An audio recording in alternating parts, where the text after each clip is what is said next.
We went through a global pandemic, industries were shut down, supply and demand kicks in, basic economics. We're past that. Why is it scaling back to at least closer was? I get it, there's gonna be inflation. If I said to you, I'm gonna give you $1,000 to do a drawing, you were charging me $300 before pandemic. 500 would be the right number. But you know what? Once they get that number, they're not going back. People don't realize every time they make these big changes, they think it's humbling. It's not. You're the one that suffers as a consumer. Welcome everybody to episode 23 of Blueprint for Closers. We are joined with Dominick Detore, owner of 2D Construction. Thank you for being here. My pleasure. Of course, he was my host, Dominick Ciccarelli. How you guys doing today? I'm doing fantastic. Beautiful. So Dominick is in the construction industry, which is obviously real estate related. A lot of interesting topics that I think we can cover today, especially as construction costs have really gone crazy these past couple of years, mid and post COVID. So we're looking forward to it. So Dom, can you tell us a little bit about you, your company? 2D Construction, we're a general construction company. 42 years in business. I'm actually doing this now 45 years since I'm 18 years old. Congratulations. I'm 62 and the time is going fast. I've done major projects. I was a prime subcontractor in Battery Park for over 9.5 years.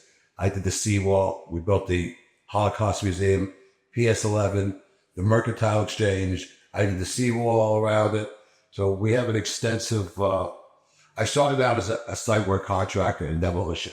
As I grew, guys came to me and said, oh, do my concrete work, then do the foundation. So we handled everything in-house. Mm-hmm. All right. And then one day my friend said to me, who I became very friendly with, it, a lot of work for the guy. He said, you know what, take the plan. What, just build me the building. Give me a number and do the building. And I says, what the hell? Yeah. And that's where it all came to be. You and I know each other well over 10 years. We've done dozens of projects together. That's about 13 years, actually. Yeah. It's amazing. You're right. Time is flying by. Flying by. We've done residential projects together. We've done commercial projects together. We've done some celebrity clients together. Absolutely.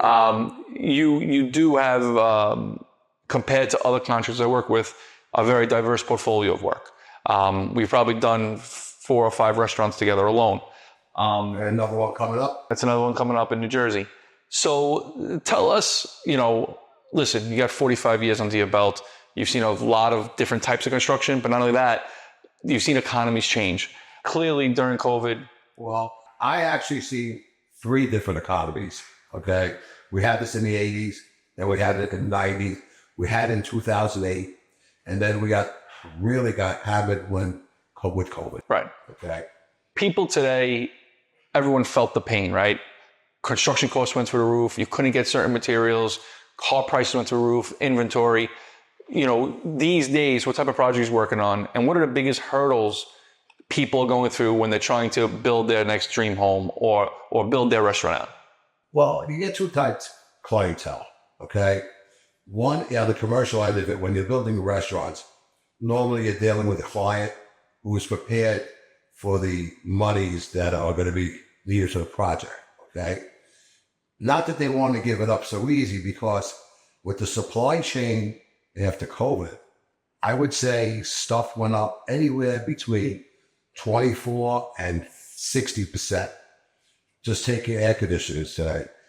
We were doing 2-family houses. We were paying $16,000 to do 2 units, ductwork, did everything. Okay. You can't buy 1 unit for that today. Wow. So it really hurts the residential market. People aren't prepared. You do the architectural work and the engineering. So what happens? They come to you, they sit down, I want to do a roof rate, or I want to do this. You say, okay. They say, what is it going to be roughly? Okay. You're an architect, but you have your ear to the ground. You know what stuff costs. Okay. Within reason. All right. I know it's not always your fault, but you'll tell them $300,000. Okay. Or $300 a square foot. Or whatever. All right. And they take it in as, okay, it's going to cost us $300,000, $350,000 to do this job. No problem. They save their money. They have this. They're going to do this. They're going to take this from their mother, that from their father, or they're borrowed from the bank. All right. But today, Now, you used to turn me a plan over in 3 months. 90 days, I would have a drawing, okay?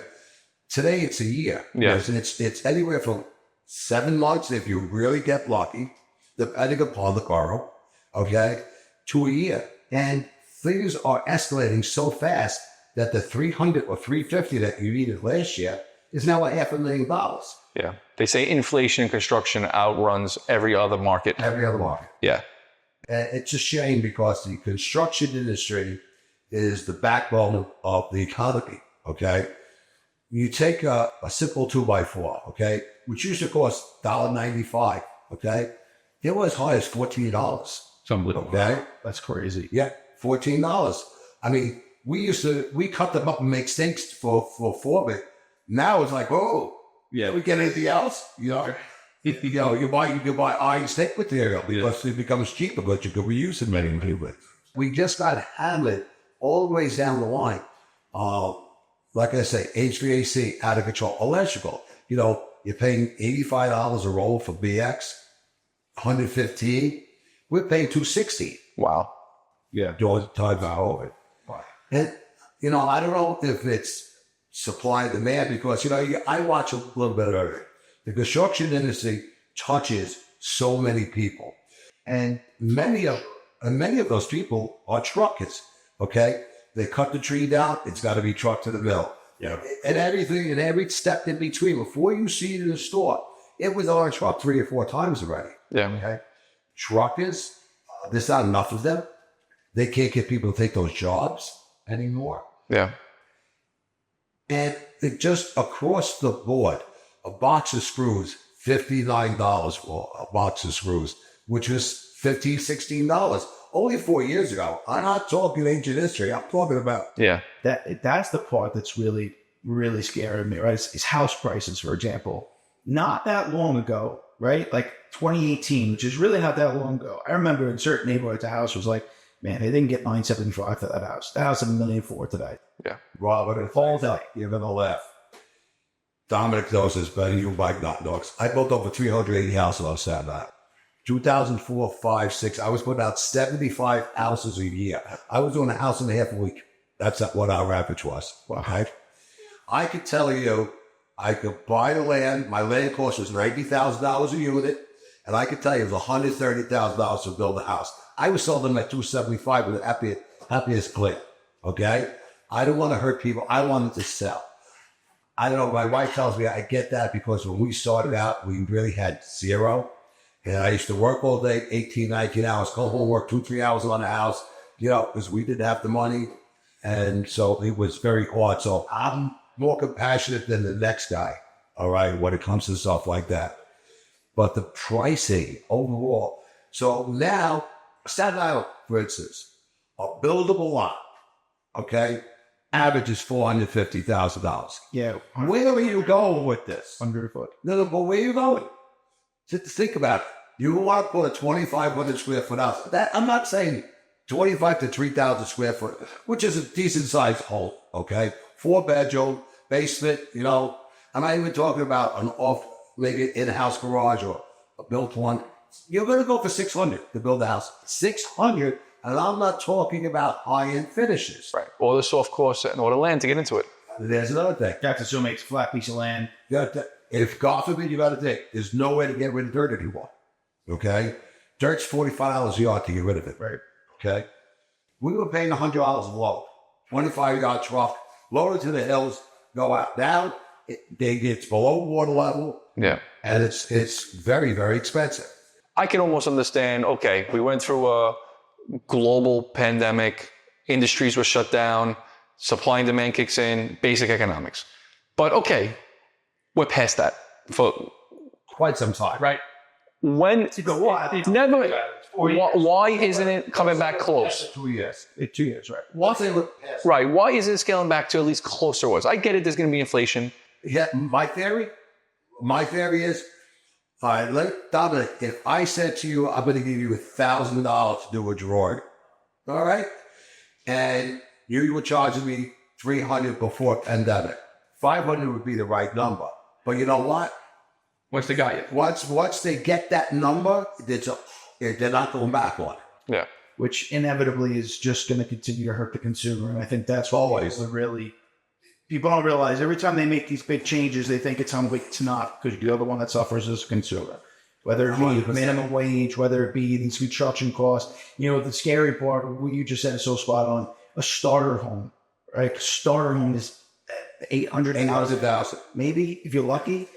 I have a employee, works, does well, has a wife, does well. They did all the right things. They lived a conservative life. They saved their money. They got married. They had a baby, sacrificing in that one-bedroom apartment, doing all the right things, saved their nest egg to buy the house, buy the dream home. Let's just call for this conversation, it was the Side Hall or Center Hall Colonial. Right.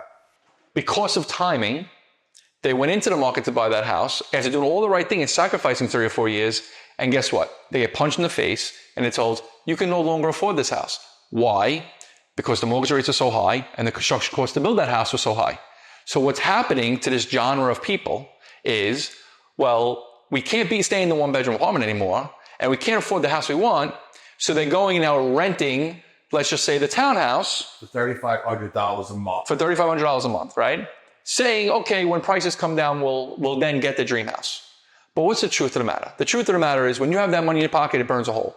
Now they have to furnish that house. Let's just say you furnish the house. Then they get settled. And then, oh, let's go on the vacation.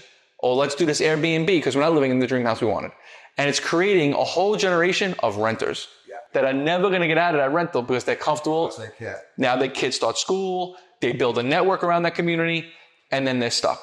So when you hear about Elon Musk and Bill Gates and all these huge billionaires in the world buying slots of land of one-family homes as rental properties, which we never saw in the past, right? People buying multifamily. Yeah, oh, that's correct. And we've spoken about this in previous episodes. They're wiping out a huge percentage of end user one-family homes in the nation that are always going to remain rentals, which again is going to continue to drive the home buying prices up, right? Less inventory, higher interest rates, higher construction costs. 100%. And it's not going to be prideful to be owning your home anymore. Bobby, you don't have children. You've been to my house 7 times. I have adult children. I don't have kids. I have a 37-year-old, 33, 30 years old. Now, who works harder than my son, John? Okay? John did his foundation of this house. The kid works hard. He does the right. He gets up early in the morning. He goes to work every day. I pay him well, and don't get me wrong. But when I sold my house on Bard Avenue, and he said that 31 years old now, I would go rent something. He would try to buy something. But what happens, that was when the rates were out of control, almost sacked. Right? So he went and rented something. He's paying $3,000 a month. The kid goes to work, goes home, they cook home, they do all the right things. Like you said, they do all the right things. But the car payment, the insurance, his insurance, that went up another $200, up to this stuff. Everything's all up. Yeah. He said, how did you do it with 7 kids? I go to Costco for me and my girl, and it cost me $450. You know, it's just 2 people. Yeah. And I say, what I tell you, I told all my kids, listen to me, you're never going to have the opportunity that you have right now. Your home, save every dime. Don't put the $4,000 wheels on your car. Don't go out to the shore every vacation. Go a couple of times, you know. You got to live your life. But now they're all realizing that as we sit at the table, the compensation is totally different. It's like, that we should have listened to you, you know. Yeah. I said, listen, I told you it's 20 years. It's not like you was up my house when you was 18. You was waiting to use it in your 30s. So I'm really not feeling bad, but I do feel bad. Yeah. Even going out to dinner. You can't go out to dinner with you and your wife and have some drinks for less than $300 these days. So I want to tell you, I'm not going to say the name of the place. I don't like the place. I had spaghetti, garlic, and oil. Can't get any more plain than that, right? It's a 15-cent dish in your house. Yeah. All right? They had a special that night, a homemade tourlini. And my sister-in-law was with us. She had 6 clams, 6 raw clams, and 4 shrimp. The bill was $193. Yeah. But with that, a lot of these restaurant guys, they're barely holding on because they're never able to money. I'm not saying that. I'm saying that's on my side. On his side, because I owned restaurants, I saw now, Dom asked me before, He said, Don, how'd you really start out this business? I was 18 years old. I lived in Chiefs of Bay my whole life, okay? My father had some friends. The guy got jammed up here. He had to pay his bookie. I bought a pizzeria from them for $10,000. We're going back 45 years. Yeah, I was 18 years old, 1979. Nugent Avenue, 79th Street. Anybody went to Nugent High School knows pizzeria. And I needed work to be done. Now, my father was in the fruit and vegetable business in the summertime, livestock business in the wintertime, but he always had construction back. So I grew up laying tile, doing whatever he needed to do, all right? I was like his wife on. I had to do something in the pizzeria, and the guy said, to one of the contractors who came in and said, how much money? The guy said, well, $400. I mean, I got to work a month to make $400. Right. Back then, at $250 an hour was minimum wage, all right? So I says, forget it, I'll do it myself. And I started doing stuff. And then he told the aunts, the uncles, everybody, do this, do this, do this, do this. I liked it.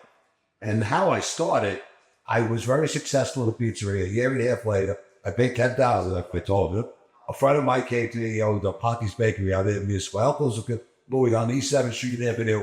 Once again, you don't want to do, because you're always doing something. You never stop at this. And you got to make donuts, you got to make cakes, you got to make bread, you got to make, it was 7 days, and the guy never got a break. He said pizza would be easy for him. So he came to me. He said, listen, here's what I'll do. I'll come work for you for 2 weeks. I'll stay here 2 weeks with you. And let me see how it is. I'll put it to you this way. The guy came in. He watched me make a pizza. He watched it. He said, step aside. He made it better than me in 15 minutes. That Friday of the first week, he says to me, Doc, I don't need 2 weeks. He says, I give you $80,000 for the place. Wow. And I got 8 in singles, 5s, and 220s. And I didn't get it. The money was this thick because the flour in the bakery was getting between the buildings. Okay. And then I went into Manhattan and I bought a place called Villa San Remo. It went from, it was on Church Street between Warren and Chambers.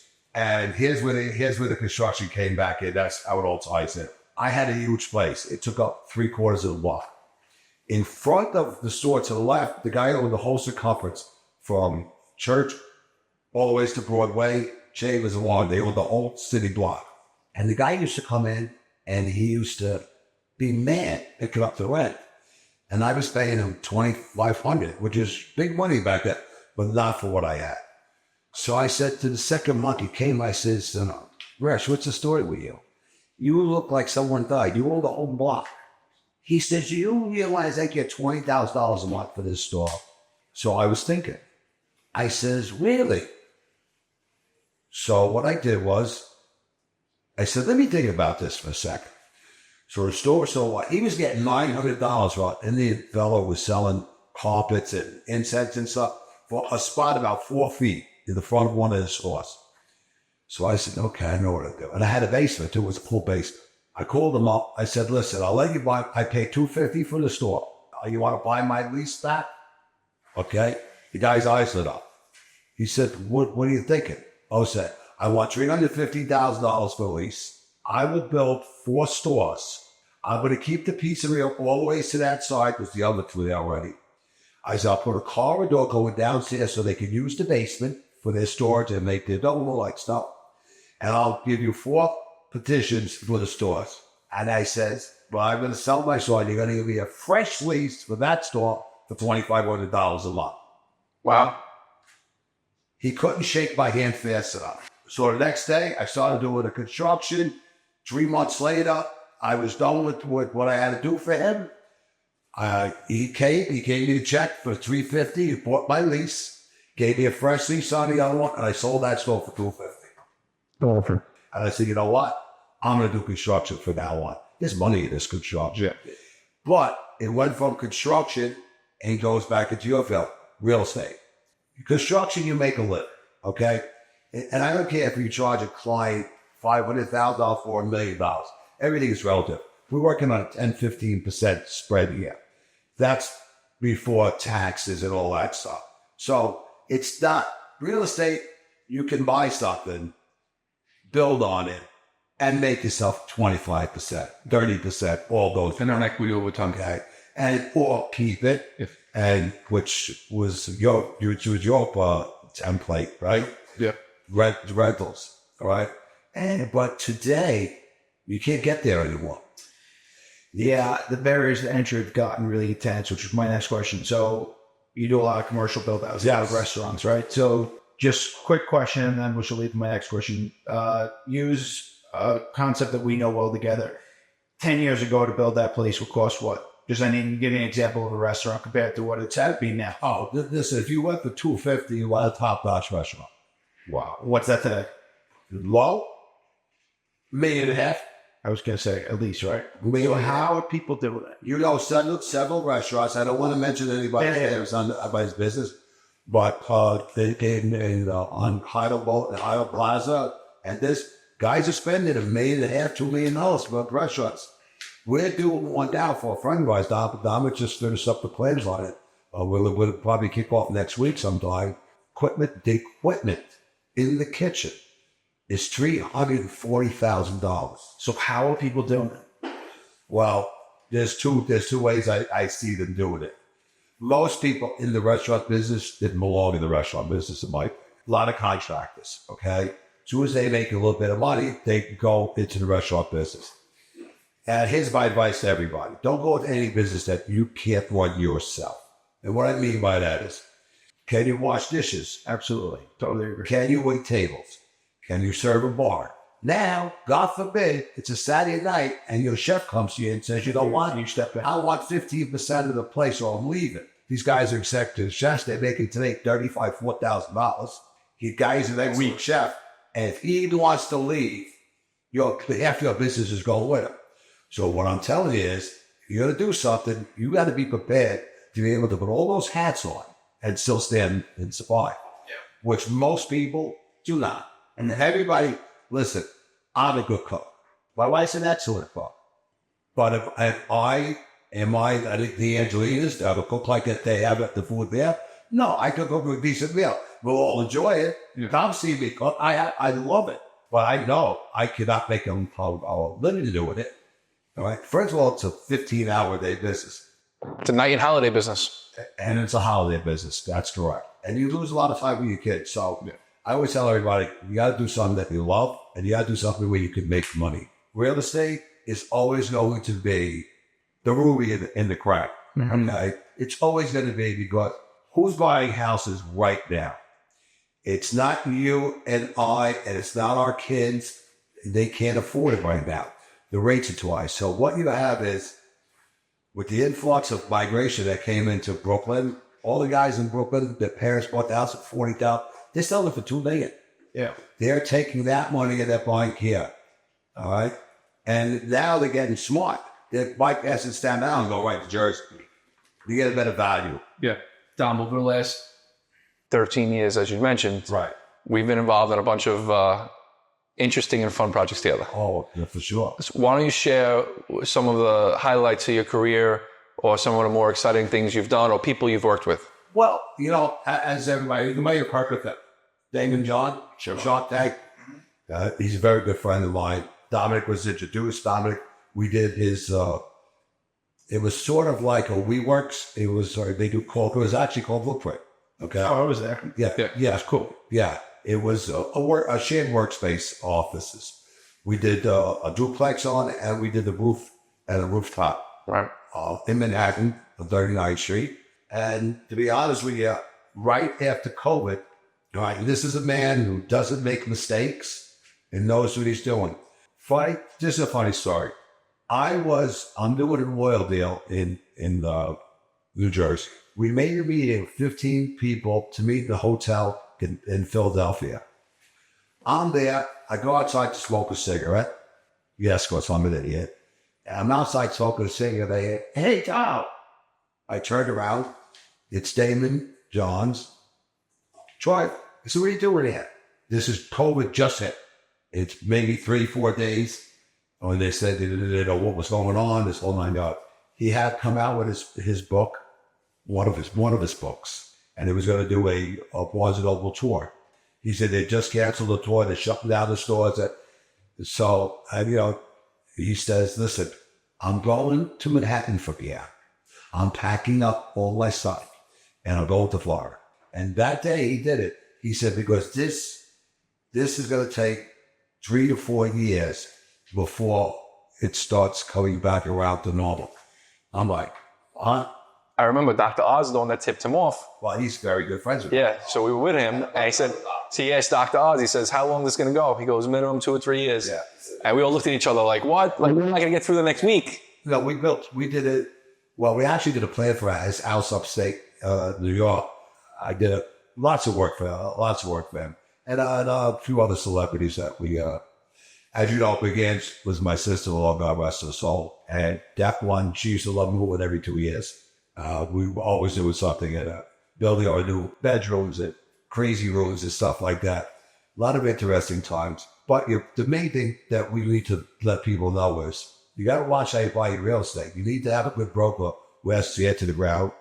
I'm like, well, you need, and if you're going to build something, you got to prepare for it. No architect, no engineer in the world, and you trust it. Trust me. He's going to be able to tell you how long that plan is going to take. They can give you an idea of how long it's going to take. But the building department has gotten worse and worse over the years.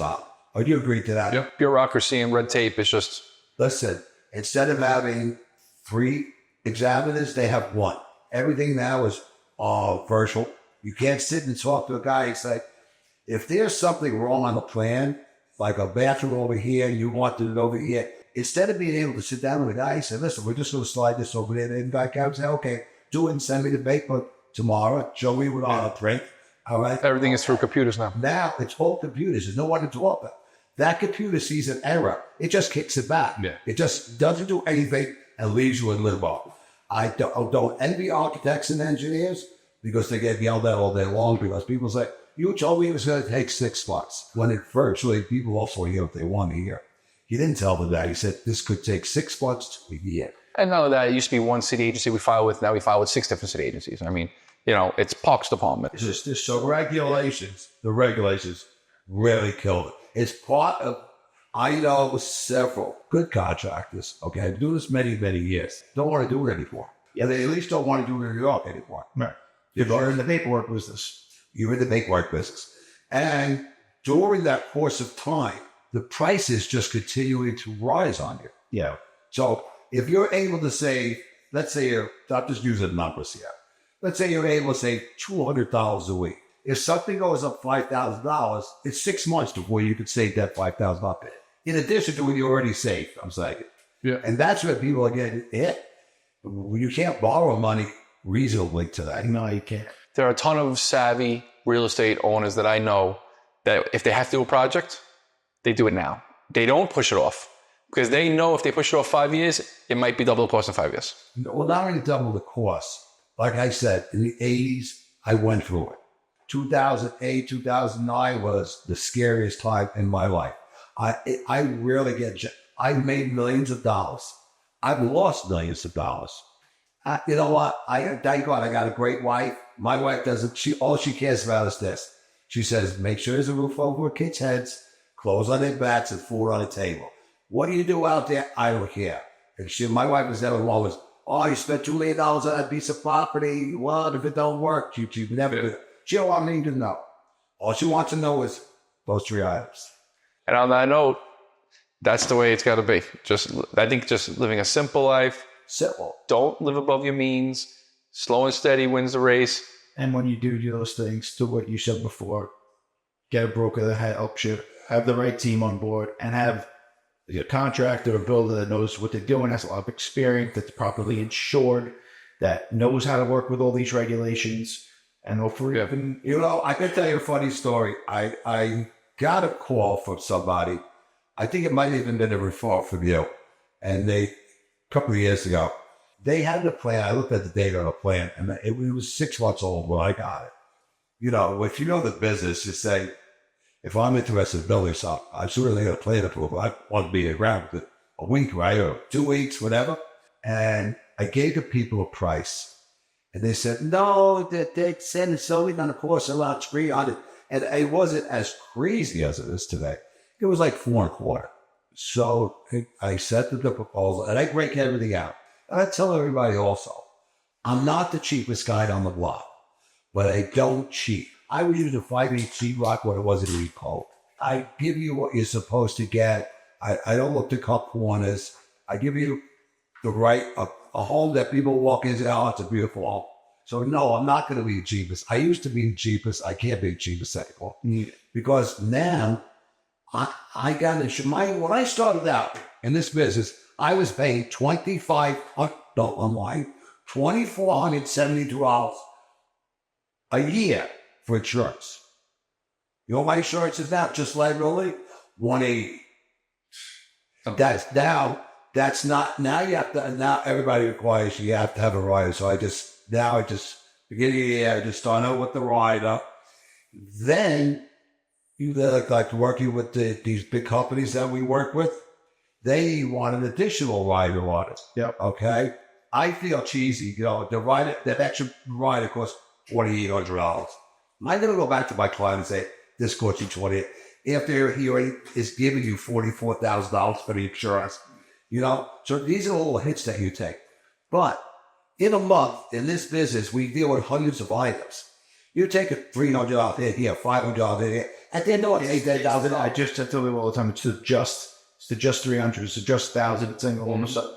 So what would you, to wrap up, either a crazy story, that you like to share, or just advice that you would give to anybody looking at, either get into real estate or looking to build something, Listen, I firmly believe that in real estate is always going to be. It's a long-term plan. You can't say, you don't think you're going to buy something today, and in 2 years, you're going to make this may take you 10 years. But listen, people put money in 401ks. If you put that same money, same value into real estate, well, listen, by the time 10 years goes by, you're half paid on a property. That could be better than any 401k you have. Multifamilies used to be, in my opinion, grade 3, 4, 6 unit building, but the regulations that they have on now, on that actual stabilization, the right say, look, yeah, you could get caught up in that. I would like to see people two-family houses, which are manageable. They're easy. You don't need a management company, unless you don't have time, but you should make the time. If you're going to make the investment, make the time. It's the only way to make it pay off for you in the end run. It's great. Dom, thanks so much for coming on. Oh, it's my pleasure. Really appreciate it. I appreciate you got a lot of knowledge. Yeah.